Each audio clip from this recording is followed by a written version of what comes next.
one of the first things we hear when guys do join our community is, man, I thought I was the only one. I had no idea. I mean, they will just scroll through all the stories of, I almost lost my marriage over this.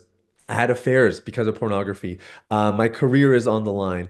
I want to get this back so I can get more time with my kids or be a more present father or contribute to the community. Like all of a sudden, you start to realize, wow, these guys have the same kind of ambitions I have, the same kind of dreams and hopes, and they have the same kind of struggles as well. And that in of itself is incredibly de-shaming.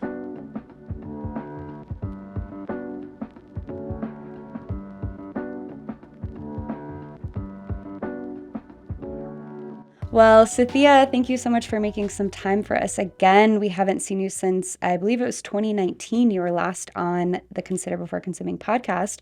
So, for any of our listeners who have joined since then, can you introduce yourself to them and tell us all a little bit about who you are? Yeah, well, for starters, thanks for having me here, Natalie.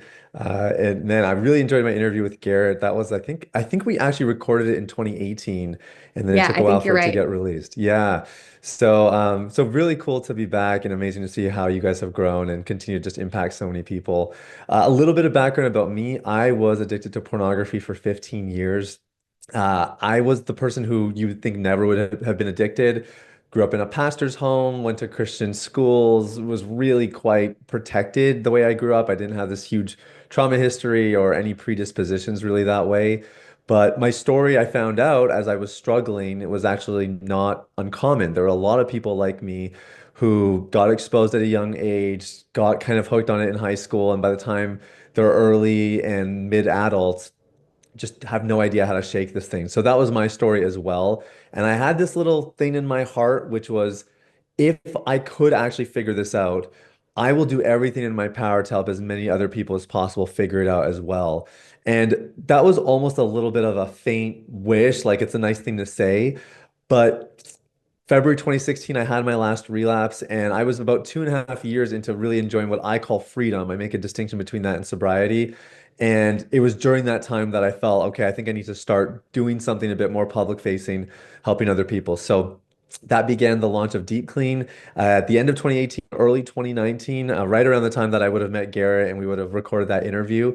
And in the last 5 years since then, we've served thousands of men. We've really been able to grow an audience, reached a lot of people, and raising awareness about the harmful effects of pornography for sure, and also showing people, hey, this is possible. Like this is not just for the elect. We're seeing young and old, rich and poor, different walks of life experience full recovery, and if we can do it, you can do it too.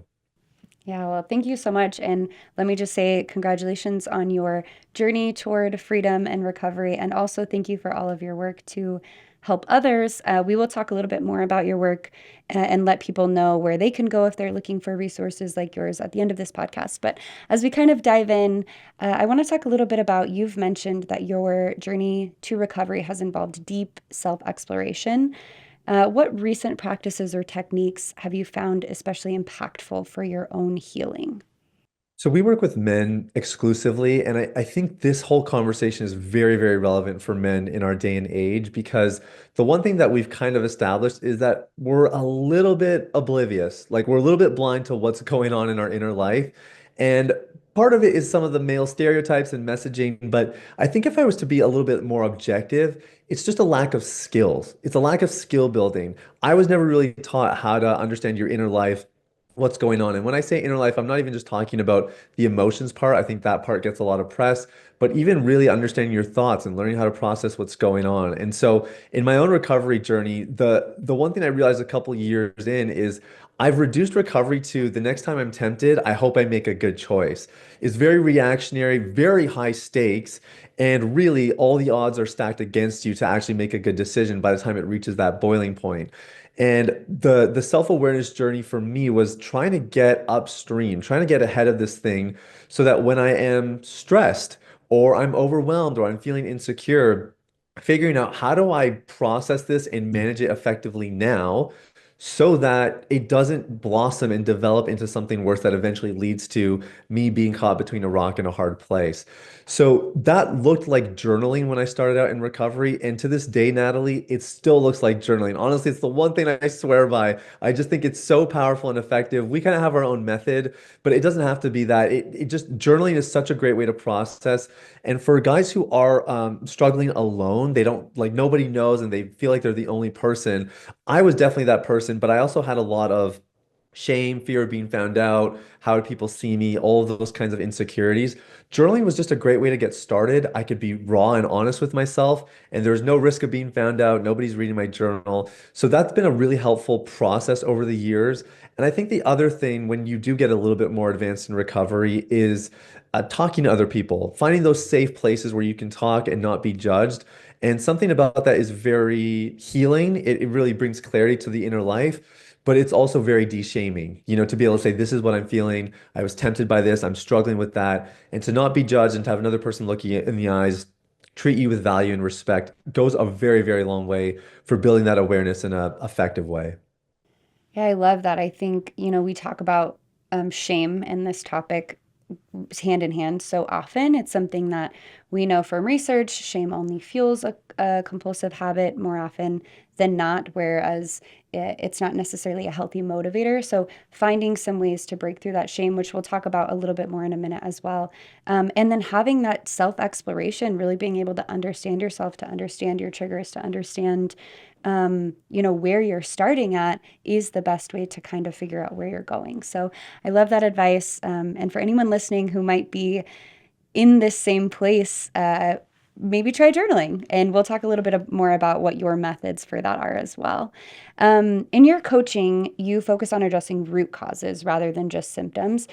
Can you share with our listeners some of the root causes of your own past compulsive porn use and the process of working through those, what that looked like for you? Yeah, for sure. I'll contextualize this a little bit just so people understand what we're talking about.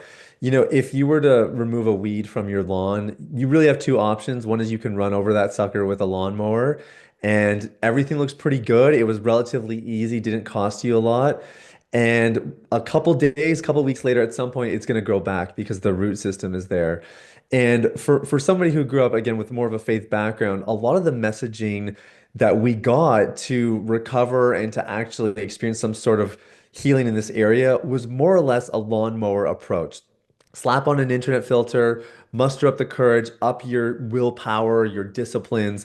It's all along that line. And it's not that those things are bad per se. It's just that if we want to see any long-term change, we have to get more to the roots. So that's what I'm talking about when I say we have a roots-based approach. We found, and a lot of what I say when I say we, I'm talking about a team, I'm talking about the clients, but I was patient zero, so I'm also talking about me. So what we found is that the most roots fall into three areas. So one is actually what we were just discussing. It's a lack of self-awareness.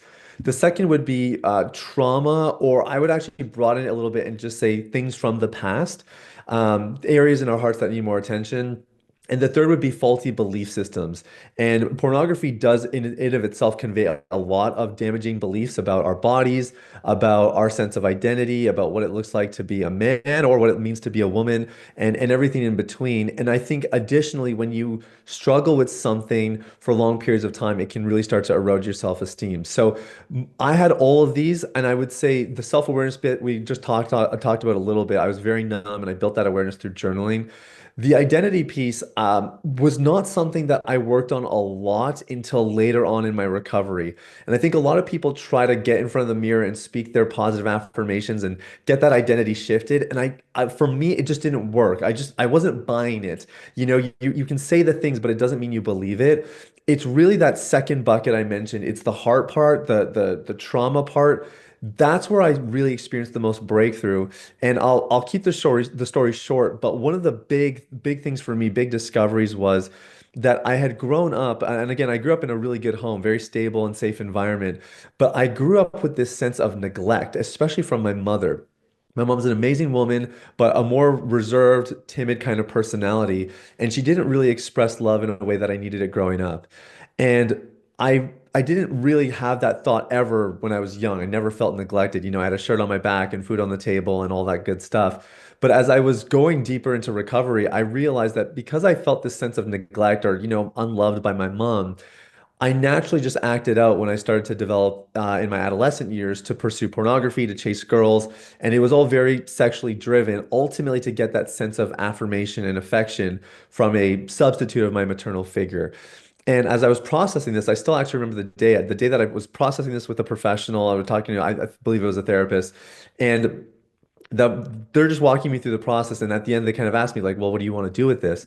And I said, "Well, I think I want to forgive my mom. Like, I don't want to hold this against her. I want to release her, and I want to move on. Like, I don't want to have this thing burdening me anymore." And so we went through this very simple process, and Natalie, for most of recovery, like it was about 5 years from start to finish. Most of it was I got 1% better every single day. It's just very incremental, and you look back 6 months and you go, wow, we've really gone somewhere. This was one of those few moments where I stepped out and I felt a tangible difference. It's like something had shifted in me. And it's not that I was never tempted again, but the next time I was tempted, the pull wasn't there the same way it was before. I was in way more control. And these kinds of stories are things that we hear now in our community all the time because I think this part's been overlooked.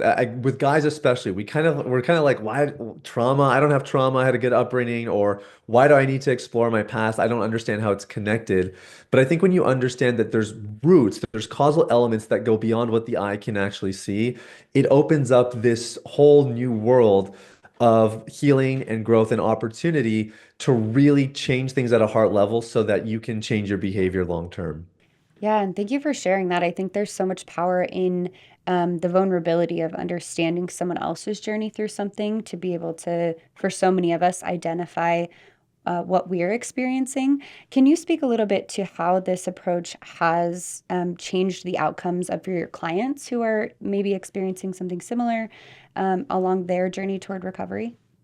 Yeah, well, one of the things that we owe this podcast and the whole organization, Fight the New Drug, a lot of credit for is just raising awareness of the harmful effects of pornography in society, in relationships, and obviously in the well-being of the individual. And the really cool thing for us is on the flip side, we know that pornography causes all this damage, but similarly, if you can really have a roots-based approach and actually systemically change things, you can also experience healing and growth in all of these areas. And there's a bunch. I mean, I can tell you about clients who go and start that business because they finally have courage, clients who are more active in their communities and they're volunteering, whether it's at church or something local where they feel like they're making a difference and they don't have to be afraid of being that hypocrite who's doing a good thing in front of everybody, but secretly behind closed doors is struggling. But the thing that I come back to again and again is the changes that we're seeing in families. We're seeing marriages being restored. Trust doesn't get restored overnight. I don't want to give the wrong impression, but I do believe that when a guy in particular, he's struggling, it's affected his marriage, it's affected maybe his ability to be present with his kids and to raise his family. When he kind of gets his head screwed on straight and he really tackles the roots and he's walking in freedom, that's where we seem to see the biggest change happens because he's more confident. He's showing up differently in relationships. The research even suggests that when you're watching pornography, a person's capacity for empathy is reduced.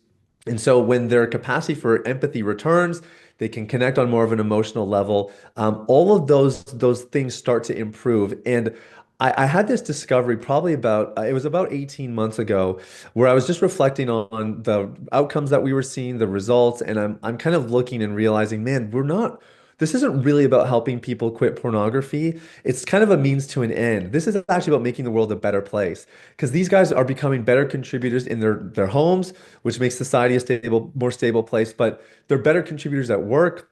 They're interacting with their colleagues with a lot more empathy, a lot more gentleness, a lot more openness. They're better leaders, and obviously, like I said, if they're volunteering in their communities, they're making the world a better place. So we kind of coined this little phrase: "If you change the man, you change the world." And the whole premise there is that that's the idea: is if you have a roots-based approach, literally everything in your life can change because you're dealing with things at such a core level. it really speaks to the power of this, right? If the you get to the root of the thing that is causing you to utilize pornography as a coping mechanism, it's likely also a root cause of other coping mechanisms in your life or other problems in your life or other areas of disconnection, right? So to be able to address that root cause, it makes perfect sense that you can see people start to flourish in so many areas of their lives. For someone who's maybe going through this a little bit more alone or is feeling a little bit more isolated, do you have some advice on how they could build connection or grow community in this season of recovery for themselves if they don't feel like that's something they have? Yeah, that's a really important question. We get asked this a lot as well, like on Instagram and elsewhere. I think people are looking for those outlets but don't always know where to go. So the first thing I would say is, well done. Even just the fact that you're asking the question says volumes about your character and your intents, and I think it's really, really noble. The second thing I would say is start small. It doesn't have to be this huge step. In fact, I actually discourage that for the most part. I think it's good to start small, dip your toes a little bit. We talked about journaling earlier, and I think listening to shows like this where you can hear other stories and educate yourself, I think those are all really good starting points. Even just to, again, listening to a podcast is maybe not forming deep, lasting connection, but it is something, and it is a way to get started on the journey. I think eventually, once you sort of warm up and go a little bit further down the road, the next step would be to find somebody that you can talk to in person. And the question that I'll always ask somebody is, who's the person in your life that you could tell anything and they will not judge you? That might be someone like maybe somebody strange comes to mind like your grandma. Like I don't know if that's quite the right person, but start to go down that thread of just okay, it doesn't have to be the logical thing like I don't know, like a leader or my parents or my best friend. Those people might not be the right people. They might not be the person that comes to mind when you think of the person who's the safest to talk to without being judged. But whoever that person is, that's usually where I encourage people to start. And then the second thing I would say, and this is a huge shift even since I was last on the show, is there's tons of communities online now. I know you guys have your own community as well that you're building. There's lots of places you can plug in. And where you feel like you feel home, you feel welcome, you feel like, okay, I could have a place here. I think those are the places that you want to really start to plug into more and maybe take that leap of faith. Like for us in particular, we've been the most effective with men, 25 to 35, 25 to 45, that age range, professional careers. That just seems to be where we're the most effective.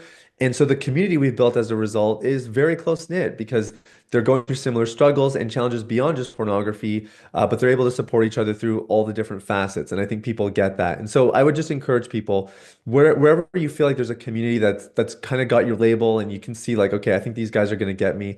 Those are the places to plug in, and it's going to take some courage, but there's no reward without some courage along the way. And so if it's scary, good. It should be a little bit scary, but it gets a lot better on the other side. You just got to take that leap of faith. And there really are so many communities out there. I think something you touched on this earlier, but for some people, they might be a little bit inhibited by shame. So, can we talk a little bit about how you approach the conversation around shame with your clients and how, if that is something holding someone back from pursuing recovery or pursuing community or connection, they might be able to break through that shame and kind of take a step forward? Yeah, we with a client, we actually we approach shame in the context of what we call the triple threat. So shame is one of the three offenders. The three offenders are guilt, shame, and regret. And I think they all have very similar solutions, although there's some nuance. So the general solutions are that you want to have other people that you're talking to, where you can be transparent, where you can be open about what's going on. The second layer is that you want to respond. I actually say if you're experiencing shame, it's a really good sign that your heart's still alive. Like it's the really calloused hearts that don't even feel shame anymore about it. That's when it's a really, really serious problem. But if you're feeling shame, it's at least indicating your heart is alive. I think talking to someone is very, very important. And the community piece really factors into this because one of the first things we hear when guys do join our community is, man, I thought I was the only one. I had no idea. I mean, they will just scroll through all the stories of, I almost lost my marriage over this. I had affairs because of pornography. My career is on the line. I want to get this back so I can get more time with my kids or be a more present father or contribute to the community. Like all of a sudden, you start to realize, wow, these guys have the same kind of ambitions I have, the same kind of dreams and hopes, and they have the same kind of struggles as well. And that in of itself is incredibly de-shaming. So I think what makes it very difficult to hurdle shame is that first step that we're talking about, is taking that leap of faith and that leap of courage. And one of the things that I would talk my clients through is I would say, well, what's the worst case scenario? So, they've identified that person and it's like, well, I could tell my best friend, but what if he doesn't want to be my best friend anymore? Let's talk about that. What if he doesn't want to be your best friend anymore? Has he been your best friend your whole life? Well, no, I've gone through different seasons. Okay, so you might have a seasonal change. But is it like, do you have other friends that you're close with, or is he your only friend in the entire world? No, I have, like they can kind of see, like, okay, I get where you're going here. But sometimes you need to just explore that worst case scenario to realize, okay, if that's my worst case scenario, I think I can survive that. And also, the payoff of it is going to be well worth it for me to get all the things that I'm after, the, restored family and all the things that we were mentioning. And that's usually, I think, when people are willing to maybe explore a community, share a little bit more openly and that kind of thing. Yeah, I think it's so powerful. I mean, we've heard so many stories. I'm sure you've heard so many stories of people who've been able to overcome shame about this topic in particular. And it really is something that for anyone who's struggling with that, I hope that you have hope in knowing it is actually possible to overcome that. It is actually possible to take a step forward and to take many steps forward and to address these root causes and to live a life that is, fulfilling and free of pornography and allowing you the space you want to have healthy relationships and connections. So I would encourage anyone who's in a space kind of considering what to do next to take that step and maybe can you speak a little bit to some of the success stories from clients who've used your methods in particular to navigate challenges with pornography and what key elements contributed to their breakthroughs? Yeah, it's a great question. Is it okay if I just comment really quickly on what you just said? Because I think there's Of something really course. important here. Of course. You may have heard of this. This was an experiment done with rats a couple of years ago, and it's called the drowning rat experiment. So they would put the rat in a bucket, and they would time how long it took before a rat would basically give up and start trying to paddle its way out, and it would drown. And I think it was something like, 15 or 16 minutes or whatever it was. And in the second round of experiments, they started to identify the cues that the rat would give right when it's about to give up. So right when it was about to give up, they would pick the rat up, they would take it out of the bucket, they would dry it off with some little rat-sized towel or something like that, and then they would put it back in the bucket. And they would see, okay, if it got a little taste of kind of being bailed out, would that affect its hope meter or how long it was willing to swim around?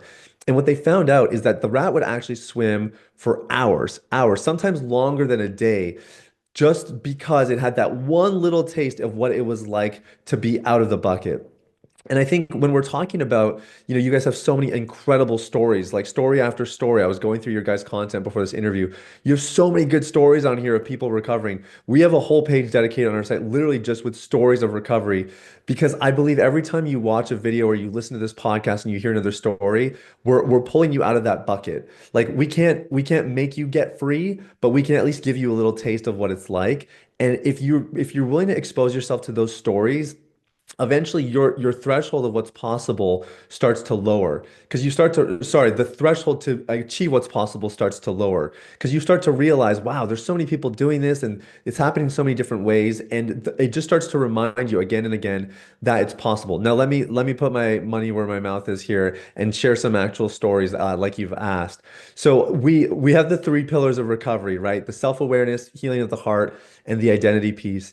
One story that this is a little bit older, but it's one that I keep coming back to again and again, and that is the identity one. So we worked with a professional basketball player, and he was in a season where he was transitioning out of basketball. So he had this entire career, his entire life really, since he was a teenager, that was built around his ability to perform. And he had this core belief, this core lie that I'm unvaluable if I do not perform to the best of my abilities or if I don't perform well. And he was in a relationship, he was starting to date a girl, and the temptations and the cues, everything was starting to get triggered. And his girlfriend told him, "Hey, like I see a future here with us, but just so you know, I consider pornography cheating. So if you're watching pornography, you need to get it dealt with before you propose to me." So I don't know about you, Natalie. I think that's a pretty good girl right there. Like drawing the line in the sand, being really assertive, and making it really clear where she stood with everything. So he took it really seriously. He reached out to us. We started working with him. And as we start to kind of chip away and poke away at this lie, it turns out that actually this lie had nothing to do with athletics. That's just where it manifested. This actually started much earlier in his childhood and in his upbringing. So we're working through it, we're processing it. We're very fond of a modality called inner child work. And so we're guiding him through a little bit of just this journey. And out of it, on the other side of it, he's starting to embrace a new identity that's apart from his performance and his ability to do well. So in that time, they end up getting engaged, and his girlfriend is like, "Okay, I can see the change. You're definitely a different person. You're connecting with me differently. You're more stable. You're less uptight. You're less high strung." And 2 weeks before their wedding day, he was going out to run an errand. He forgot to put his seatbelt on, and he wound up rolling his vehicle.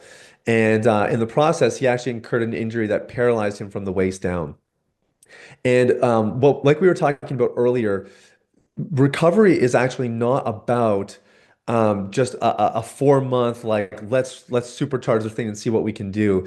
This is actually about skill building. It's about building skills that are going to last a lifetime so that you don't just obtain recovery, you actually maintain it long term. And the really cool thing is this athlete was able to use the skills that he had learned in our program to process some really intense grief, really intense trauma, things that he still like his life looks radically different. It's been a couple years now. He and his fiance did get engaged and they're happily married and they're still starting that journey together. But that story for me is just such a great reminder that what you do in recovery, if you have a roots-based approach, it's not just about, it's like the recovery is just like the rock in the pond. It's the actual ripples where you start to really see an impact. We just got another story. This was just a couple weeks ago, and this is from a guy who went through, he was going through our second pillar, which is the heart process, and he's working through some trauma, some things from the past, and he had a very abusive father, a father that was really, really hard, and the relationship was fractured, and he's got a bunch of brothers, and none of them are really in conversation with him. And as he's going through this process, he's realizing, you know what, I think I need to reach out to my dad and extend an olive branch and just say, hey, like, all is forgiven. Like I'm not holding this against you anymore. And again, it doesn't mean that you go back and you have the most incredible relationship ever, but he just wanted to kind of smooth things over. And so he had a conversation with his father, really well received. I mean, his father was really moved because he had been harboring a lot of guilt over his behavior over the years, and especially now that a lot of his sons have estranged him, he was really grateful for the reach out. 3 weeks later, Natalie, 3 weeks later, he passed away. And this client of ours, you can just imagine the relief. Like, not only did he take a huge step in his recovery, but now, like, there's gonna be no regrets. He said everything he needed to say. He was able to reconcile as best as he could under those circumstances, and he can just be completely assured, I did my part. And that's going to impact him now for the rest of his life. He has a very different memory of how things ended with his father because he was willing to go through this process. So that th those are the kinds of stories that we get really excited about. And all of these guys, like obviously it's worth mentioning that they're not watching pornography anymore. It's not in their lives. That's kind of a given for us, but it's the ripples that we get really excited about. Yeah, and thank you for sharing both of those. I think it says so much about the way that people often think about recovery on this issue. I love that you just shared both of these stories with only having to mention at the end, oh, and also obviously pornography is, not a part of the equation anymore. Because I think for so many people who think about tackling this issue, that's the only thing they can think about. That's the only thing they can focus on. And so to be able to really look at the root causes and see all of the healing that can open up so much further beyond pornography that feels like it's the thing that has all of the power, I think speaks volumes about what this issue is for people, but also what healing can look like and what a life free from pornography can look like. So thank you so much for sharing those stories and for all of the work you do that I'm sure has helped so many others like both of those individuals to have that same ripple effect in their own lives. Yeah, I mean, I'm super grateful. Like, I'm still amazed at the fact that we're able to serve people the way that we can serve them. it's really amazing. And I think you were talking earlier about how so many people can get obsessed with the recovery part of it. And I think that's where you see a lot of people that will count streaks and do that kind of stuff.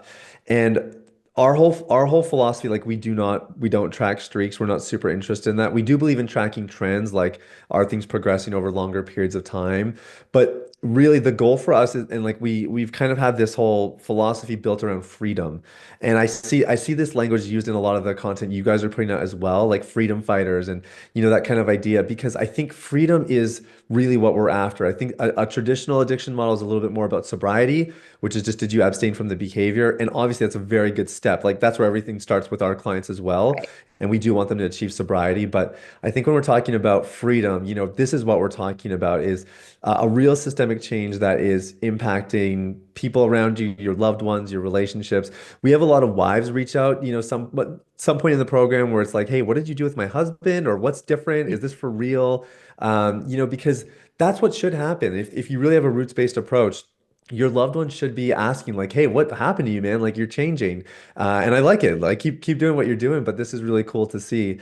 And I think that's what I'm hoping to see more of in the days ahead in the recovery world, especially around pornography addiction, is a more freedom kind of oriented approach that tackles the roots. Yeah, and I think that speaks to, I know we've spoken about this on our podcast and you have in your work as well, but it's like the Johann Hari TED Talk that's the opposite of addiction is not sobriety, it's connection, which obviously sobriety is an important step that we've spoken about in this, but really speaking about those relationships, right? If your loved ones are noticing this change in you, that's allowing for deeper connection and stronger connections and building healthier relationships, there is only kind of that positive ripple effect. So. We quote that TED Talk a lot in our community. We're big Yeah. fans of it because I think the connection thing is such a big deal. And we already talked about it with community, with others, but there's also a connection with self, like learning to really see yourself for your true value, your true worth, to see your identity apart from like the addicted person and the person who's had an addiction and really embracing a new identity. We don't really believe in once an addict, always an addict. We believe that your identity can change and you can leave that part behind. And I think, if faith and spirituality is part of your life, then obviously that connection with God can really be very critical as well. So yeah, we love that quote for all the reasons we're talking about, right? Because it goes beyond just sobriety. It goes beyond a lifestyle of freedom. Yeah. One thing I want to ask you about, kind of a newer way people have been connecting over the past, several years is social media. And where you mentioned for yourself and many others in the stories you've spoken about, this is a habit, a compulsion, an addiction that starts for people at a very, very young age. And so in, this day and age where social media and unlimited internet access are something that essentially every young person has at some very young point in their life. Are you able to speak to the ways that younger and younger generations are being impacted because of that, particularly regarding their mental health and or the way that it's fueling struggles like this with pornography? Yeah, it's a really important question. A lot of moving parts. So I'll say a couple of things. I think the first thing is that the age of exposure to pornography has gone down a little bit with all the technological advancements, but actually not that significantly. Like I was a university researcher, so I'm looking through the reports and all that all the time. Usually it's anywhere from like 8 to 13, depending on which study you're looking at. My first exposure was 11, and that was before smartphones and all that kind of stuff. The big difference now, though, with smartphones is the volume and the intensity of the content. And that is having a huge impact because even like I said, we work with people that are generally 25 and above, but we have had clients that are younger. And what we're seeing is that the level of dependency is very, very high, not just on pornography, but on all the other things that I would say are maybe a step below pornography, like social media. To me, social media is sort of like pornography's gateway drug because it kind of gets the dopamine circuits going. It primes the pump, and eventually you want something that's a little bit more intense, a little bit more satisfying, a little bit more pleasurable. And that's usually where pornography comes into the picture. So when we're working with clients, we really do advocate for some pretty strong boundaries around social media. And that's just because number one, we know that if you can kind of master some of the things upstream, like we said earlier, even some of these habits upstream, it's going to lead to a better outcome in your recovery efforts. But the second thing, which you just touched on, and I'm so glad you brought it up, is we do know now. I mean, I'm very grateful for people like Jonathan Haidt. I don't know if you guys have corresponded with him at all. But some of that research that's coming out that's just showing, hey, the more involved you are digitally and technologically, the worse the impact is on your mental health, the more prone you are to anxiety and depression. And Jonathan Haidt's research in particular has shown, especially for women, it's they're like the worst affected demographic is women ages 13 to 18. They're the most affected. Suicidality is like skyrockets, anxiety, depression, body image issues, all that stuff spikes for people in this demographic. But actually, men aren't too far behind, and especially the younger age groups, all of the same issues. So I think, again, suicidality, anxiety, depression, those are things that we can maybe kind of rationalize or reason. You're getting this pseudo connection, but you're not really connecting, and you're very dopamine driven, but then you're not getting anything more meaningful and pleasurable in life that's actually long term and fulfilling. But the one part that people sometimes miss in this conversation, Natalie, is actually the body image part.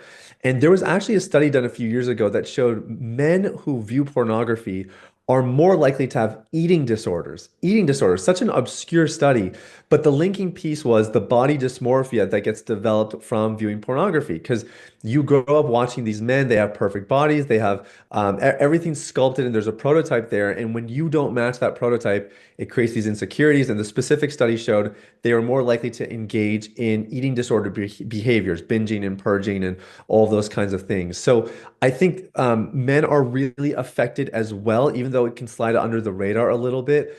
And a lot of it has to do with yeah, there's the dopamine and the way that your body interacts with social media and pornography. All of those things make you more prone to mental illness like depression and anxiety. But the secondary layer that sort of seals everything is the messaging you get from pornography. The things that we internalize about our own well-being and our bodies and everything else, that can really fuel the depression and fuel the anxiety and keep us stuck in it a lot longer than we should be. Yeah, and I think one thing I want to add to that, so often we hear about how pornography impacts body image for women, and even for women who are partners of porn consumers, how their body image can be affected, by this standard that they think their partner is attracted to that doesn't match what they look like. But we don't often hear about how male body image is impacted as well. So I think that's super important to bring up. And I just want to add to that, while we've primarily been talking about men who consume pornography today based on your work, women also consume pornography and struggle with pornography. And there are many resources out there for women as well. And women experience a lot of the same things, of the feelings of shame, the feelings of being the only ones. Research actually shows women often experience that to a greater degree than men, because societally porn is more normalized for men to consume than women. So if you are a woman listening to this podcast who may be struggling as well, know that you're not excluded from this conversation, and there are also many resources available for you and hope for you as well. Um, I do want to jump back to this a little bit. How do you think the conversation around porn and mental health has shifted in recent years? These are things that there's this research coming out. We're aware of these things, but there's still kind of this general normalization that is being fueled by the social media machines that we're all growing increasingly drawn to, right? And so, how do you think the conversation has shifted, and what can our listeners do to help shift this conversation in a positive direction? That's a great question. I think 5 years ago, 6 years ago, this conversation mostly revolved around sexual health, sexual performance. You're hearing the stats about young men experiencing erectile dysfunction and sexual misperformance, and that still is definitely the case. In fact, those numbers are only going up. But I do think where the conversation is now and where it's going is stemming beyond that, the effects of relationships. And I think again, we're gonna probably circle back to this a bunch of times. The whole connection thing is so important. And I think anything that has an ill effect on our ability to connect and to relate with one another is going to be a bigger problem down the road. And I think with pornography, the issues that lie ahead for us are that people are becoming more isolated, more lonely, and less capable of meaningful connection. There's less capacity. Like sometimes the skills aren't there, they're not even developed, or the experiences aren't there. So I think that's the road ahead. Those are the things that we need to challenge is figuring out just how the heck do we get people connecting in a meaningful way on a regular basis. If we can accomplish that, a lot of the other things actually will start to curb, like the mental illness and the porn consumption and the addiction to technology and social media. So, what can we do to actually steer this conversation? I think we have to lead the way.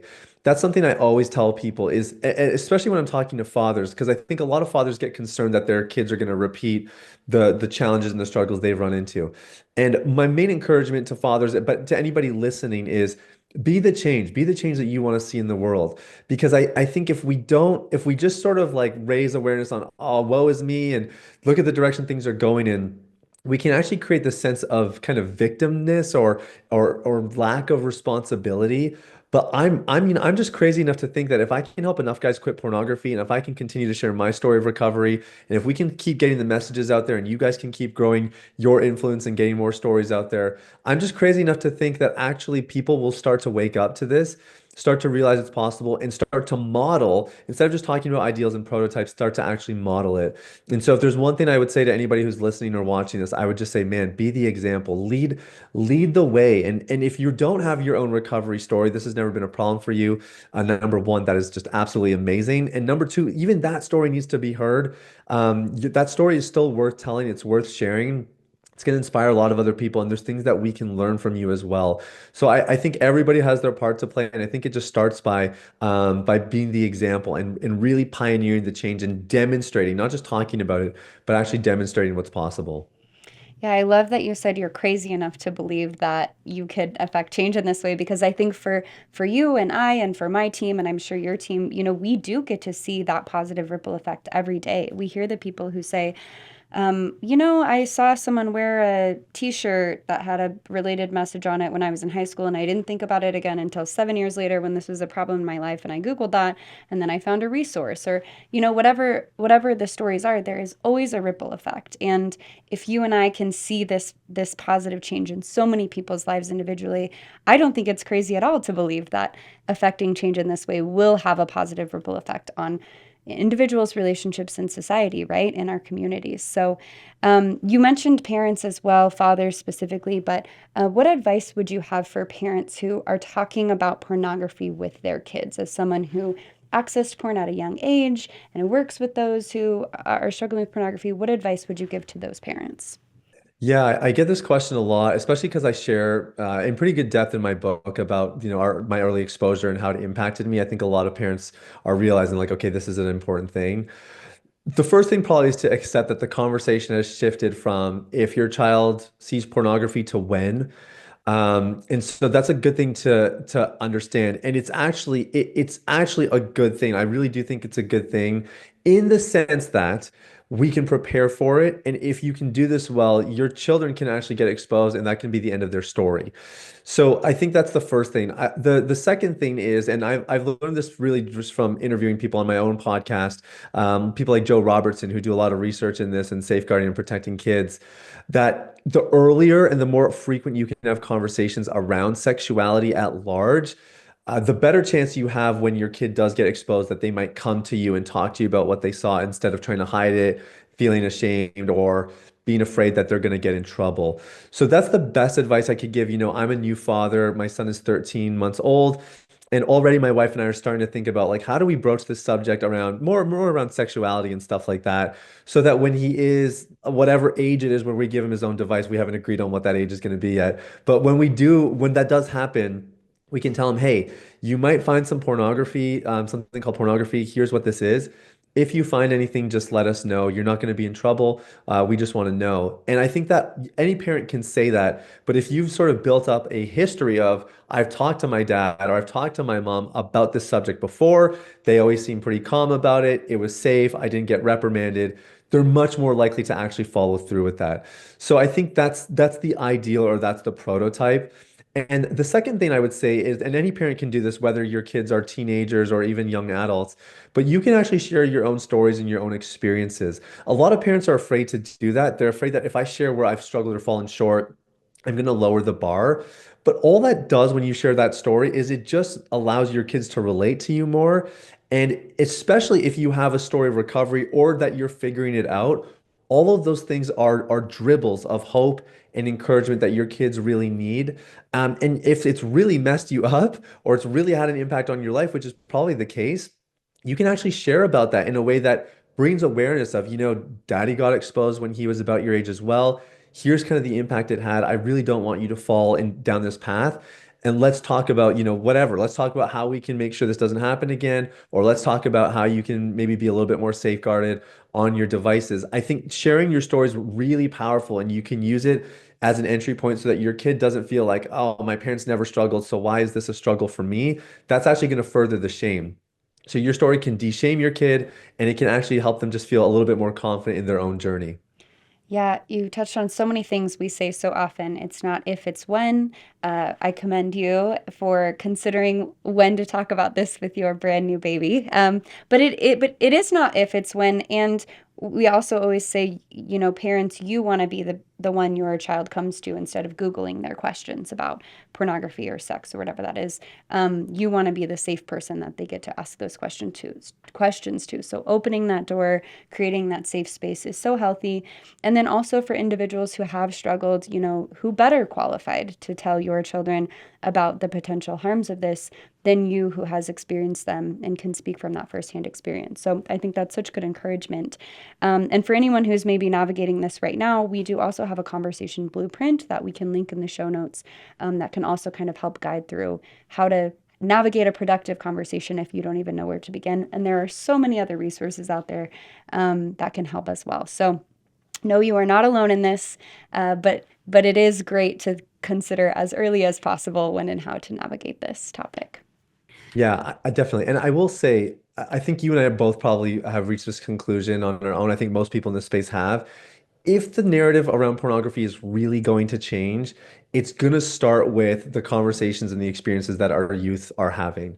So this part of the conversation, it'd be easy to gloss over this, but I really do think if we have some sort of hopeful outcome over the next 20 to 30 years as technology advances in AR and VR and AI and all the different conversations that are happening technologically, I think what gives me hope is to think that we can actually reach the youth, impact them, that if parents can do their job having these conversations and changing some of the narratives around pornography, that yeah, another generation or two from now, things could actually be very different. And I feel really hopeful about that. But yeah, parents actually control a lot of the outcome in that regard. So I think this is a huge part when we talk about the future and down the road, Yeah. it really does start with the youth.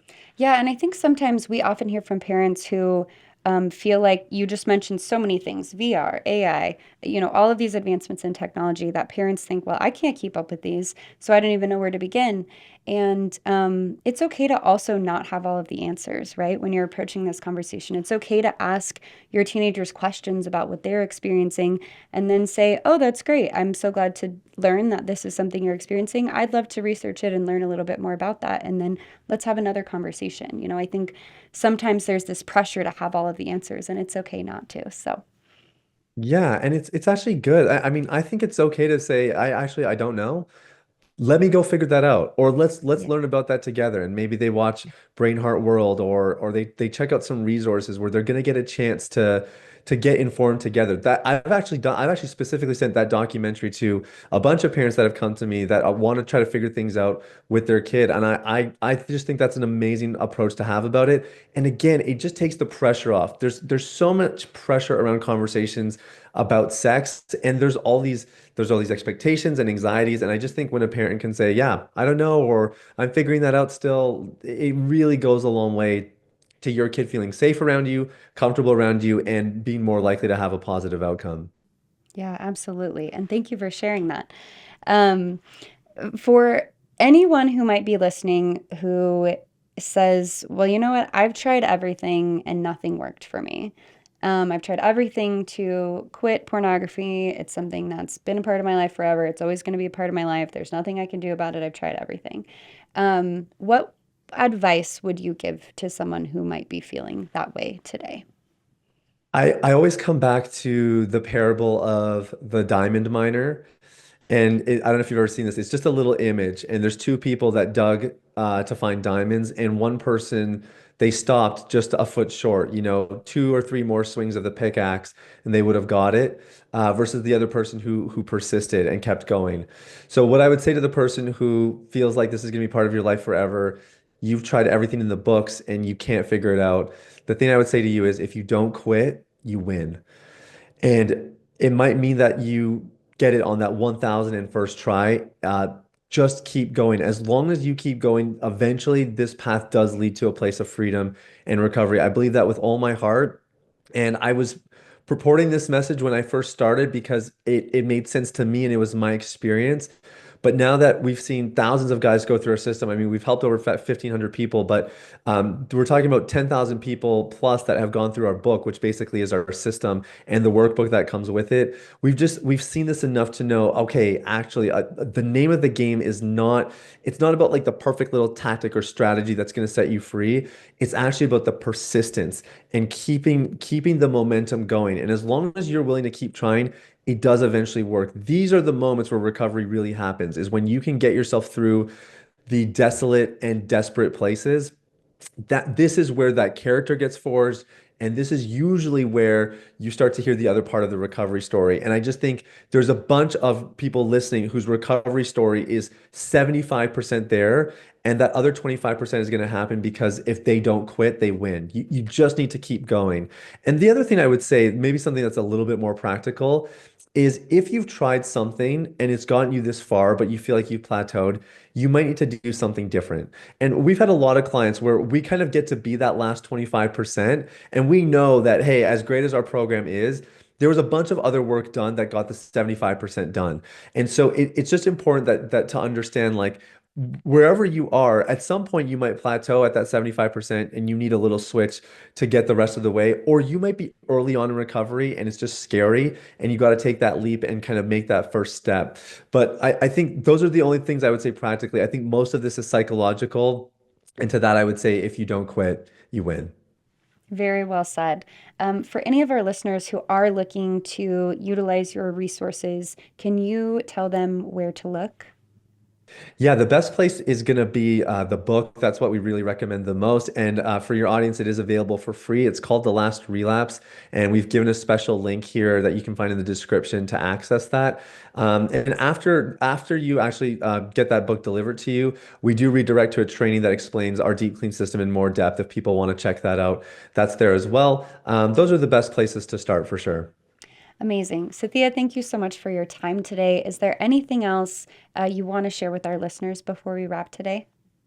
Yeah, the last thing I would say is I think in the day of information and content, we're taking in information a mile a minute. And there's this old saying that knowledge is power. And I don't believe that. I do not believe that knowledge is power. I believe that knowledge is potential. I think knowledge is a bullet in a gun, but it's action that pulls the trigger. It's knowledge with action. That's where real power lies. So if you're listening to this show, you're getting some ideas, some different things you can try. My big encouragement is take a step. Try something you haven't tried before. Do something to act on what you've learned and watch what happens. You will be amazed. We teach our clients that we will take imperfect action over perfect progress any day of the week. Just keep taking steps, and as long as you don't quit, you win. So that would be my last encouragement to your listeners. It's very beautifully said, Cynthia. I'm so grateful we got to have this conversation today. To all of our listeners, thank you for joining us.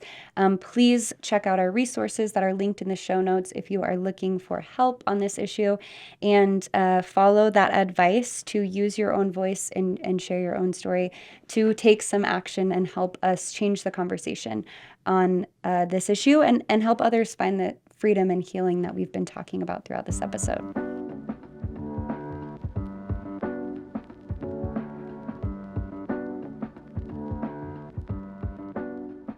Deciding to quit porn in the new year?